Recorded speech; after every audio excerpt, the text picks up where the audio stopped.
Click করুন অ্যাপের bell আইকনে আর সাবস্ক্রাইব করুন এবিপি আনন্দ। সব সময় থাকুন খবরে।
লোকসভা উপনির্বাচনের মধ্য দিয়ে দুর্দান্তভাবে ঘুরে দাঁড়িয়ে উচ্ছ্বসিত তৃণমূল নেত্রী।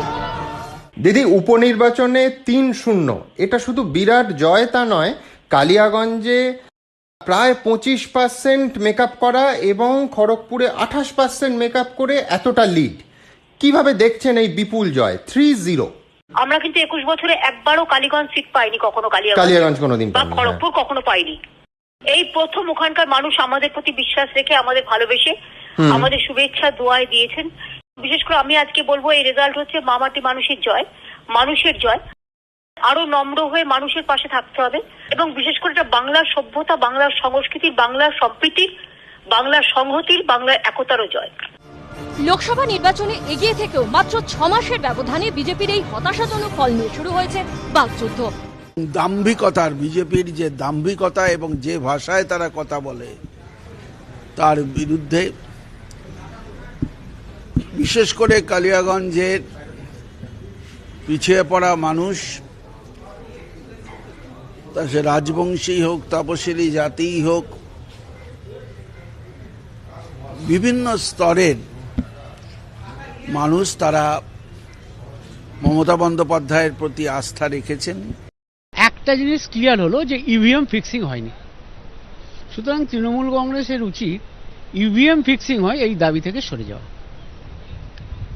আমি নিশ্চিত বলেছিলাম যে 3-3 হবে, যেমন বাংলার মুখ্যমন্ত্রী বলেছিলেন 42-0 হবে। সুতরাং রাজনীতিতে এই অ্যাসেসমেন্টে অনেক সময় গন্ডগোল হয়। সব মিলিয়ে উপনির্বাচনে তৃণমূলের জয় জয়কার। এবিপি আনন্দ।